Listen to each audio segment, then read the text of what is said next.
Hello everybody, my name is Militsa. I'm a professional life and NLP master coach. I help busy professionals, both men and women, to gain clarity, to move towards their greater purpose both in relationship and professional path.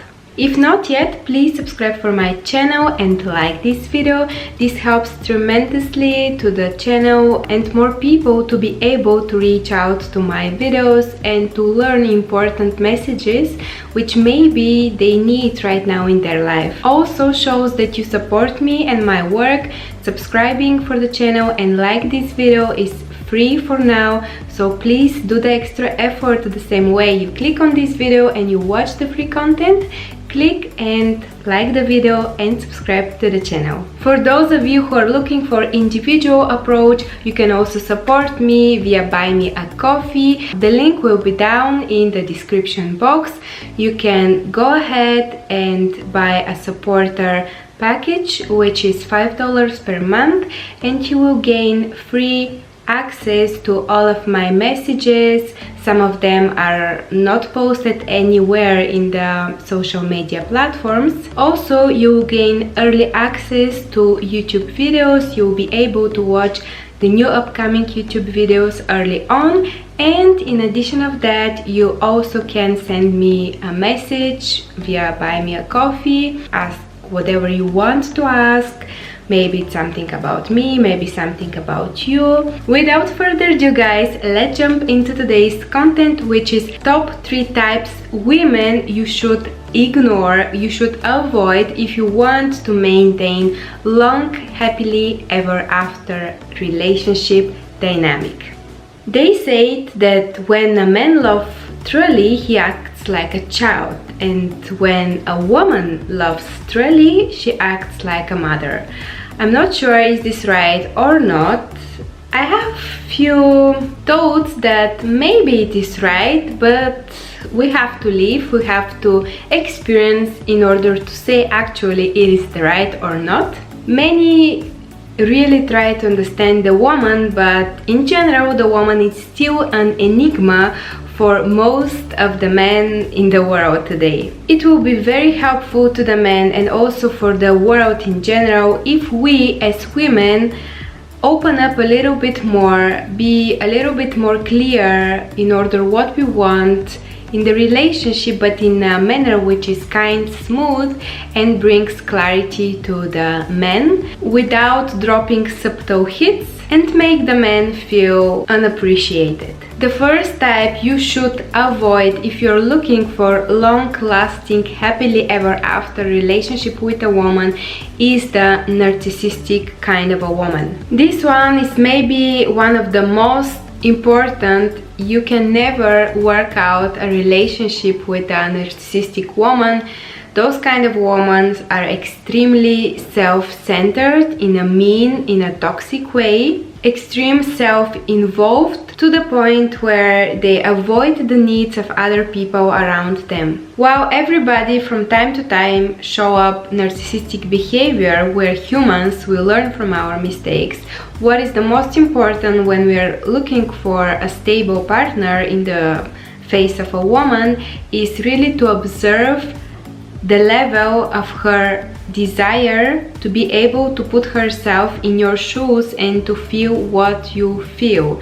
Like occasionally from day or for two, or maybe just for, you know, some kind of a topic around you and her, maybe during those kind of conversation you can sense whether or not she is a person who is narcissistic, which means disregard others and their feelings, or maybe you and her still need to work a little bit more on the communication level, maybe on the understanding, maybe on different love languages. The relationship still needs a little bit more warm up in order to really start click each other. Narcissistic women, they do not see when they do something wrong.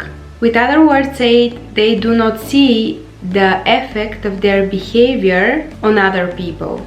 Woman who has signs of narcissistic attitude at the beginning shows up as very seductive, as very charming. they often do not show negative behavior right in the beginning of the relationship.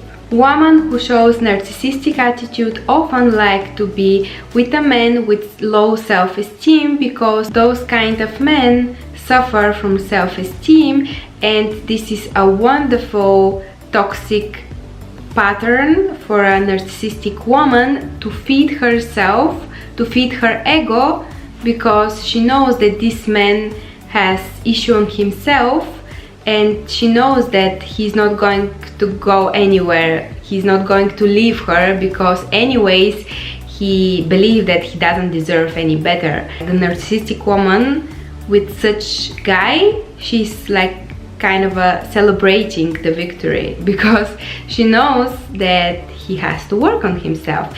And unfortunately many men, they start believing that they are not worthy, when in the contrary they are worthy, they can move on, they can change the person.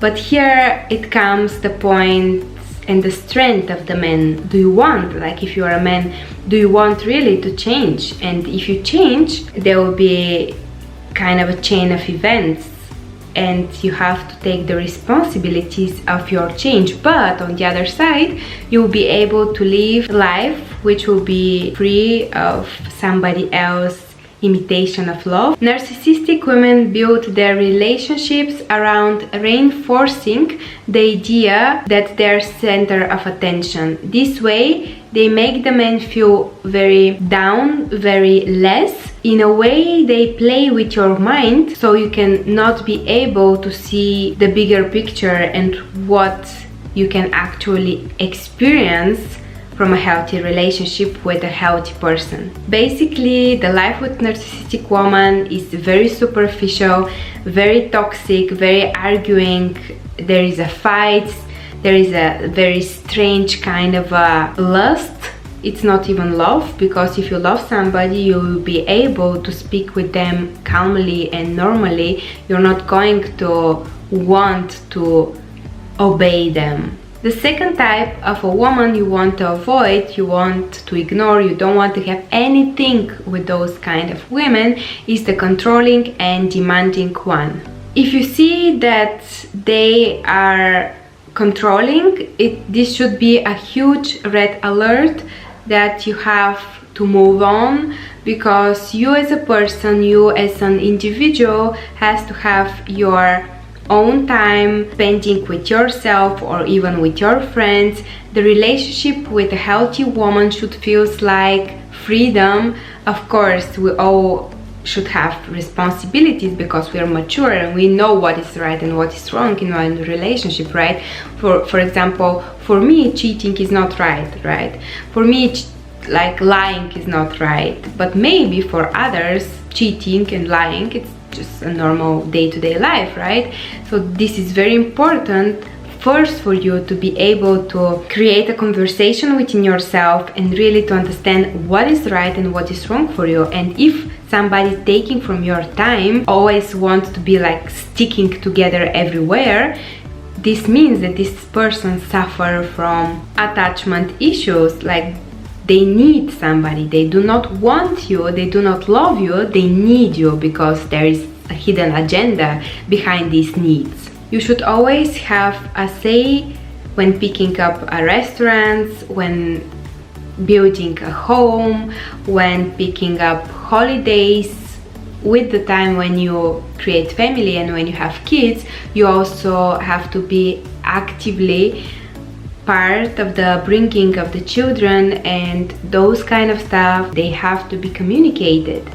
So be very, very cautious and observe the person next to you, the woman next to you. If she's controlling, if she's demanding, if she really wants to follow her rules without giving you a breath, without giving you a space to provide, to show up, to present yourself the way you are, your authentic self, make sure that you put the sneakers on and you run fast. you have to be able to dispose with your leisure time as well. The demanding person very often is super sticky when it comes to materialistic stuff, also emotional, unavailable to fill up her own cup. She needs somebody to fill her cup. This way she feels better for herself. So she's not capable of filling her cup because this is supposed to really dig down inside of yourself, to really start understanding who you are, to put the effort, to start thinking out of the box. Those stuff are hard. Not everybody likes them, right? You have to be a cautious person, you have to be self-centered, you have to be authentic, you have really to want different for yourself. And those kind of women, controlling and demanding one, they prefer to have somebody to whom they can stick, somebody else to fulfill her needs. So she's not really supposed to put the effort, which by itself is super toxic and super unhealthy, living a secondary life. It's not your primary vision, it's not your primary purpose for which you're supposed to be here. And you're supposed to be here to recreate yourself, to find out who you are, to dig deep inside of your divinity. And those stuff, they happen when you put the self-work. Nobody, no man, no woman can do the work, the inner work, because of you, right? You cannot be in a relationship that you're the person who is always giving. True and real relationships doesn't work that way. You have to be able to compromise in a gentle manner, in a healthy manner, in mature manner, when both parties understand that they're equally involved in the relationship, right? We have men, we have women. While you communicate, you can really understand and feel much more better what is right for you, what you're capable of doing, and maybe the same for your partner. So I saw a fly here. So be careful when you give. You should not be the only one giving. It's something that should happen from both sides, at least most of the time. And the third type of woman you do not want to have anything in common with her is the close-minded woman. This is something we all should be concerned when we check, when we pick up our partner. I know that it sounds a little bit like pick up, you know, kind of a non-tangible, but to be honest with you, and I think you will agree to some extent, relationships, especially at the beginning, they're games. Like we play game, we play in roles, and with the time we allow ourselves to show up our authentic self. Also me personally, when I'm entering a relationship, I'm fully myself, and this is why I was broken and I was hurt very much in my life. Well, because I was playing I was playing real, and many people, they do not play real because they're afraid that they will be hurt. Me personally, I'm also afraid that I'll be hurt, but I believe in myself more that I'll be able to recover after hurt. So I allow myself to love, I allow myself to feel, I allow myself to be emotional available. Why? Well, because I trust myself. I know how strong I am, and I also know who I am. I'm very pretty much self-centered. I've worked on myself a lot the past 10 years, so this helps me really to trust myself. And no matter how the other person will act towards me, I always see lessons behind breakup. I don't see it like the end of the world. Surely after some breakups, it's normal to feel, broken, devastated, like sorrow, all those uncomfortable feelings, but better to feel like that rather than to not love until the rest of your life, or even worse, never to experience love. This price is too high for me and I don't want to pay it, so I prefer to allow people to enter my life. Of course, with every other relationship, I'm much more cautious and much more careful with whom I allow to my inner energy, because I work so hard on myself the past 10 years and I really do not want to share my private energy, my beautiful, genuine aura with just anybody, like with people who are coming with the dirty shoes and they're stepping on my heart and they leave. Like, no. No, you have no access to me, because You first have to show me the real you, and then if I decided that you're the right one, if I see that you're open-minded, as we spoke right now, then you'll be able to enter my life so we can do the work together, so we can team up together. So yes, guys, close-minded people, you don't need close-minded people, because during the relationship terms, at some point you will experience misunderstandings, and when these misunderstandings appear, you have to make sure that you have really a mature person who will step into his role in mature way, not fights, not raising their voices, not calling to their mama or father or whoever. Like, no, big no's. We want a mature person. We want somebody who can take the role of a father, or in your case of a mother, like somebody who can raise kids, somebody who can really be a good example your kids to follow, somebody who carries kindness, pureness. In every relationship there will be ups and downs, this is for sure. What is most important is how we act with these ups and downs, how we face them, how we resolve the issue. Because life is unpredictable, you never know what tomorrow will bring to you. But if you have a stable, solid, firm person next to you, a fighter, a light worker, then you know that life will be like flowing. It's not going to be a rough race, but it will be kind of a, journey, step by step, experiencing different seasons, right? This is the point of having an open-minded woman next to you. So guys, I really hope that today's video brings you clarity, brings you guidance. If this is the case, please subscribe for my channel, like this video, spread it all around the world. I'm sending you lots of love, wisdom and truth, and I hope to see you in my next video. Bye guys!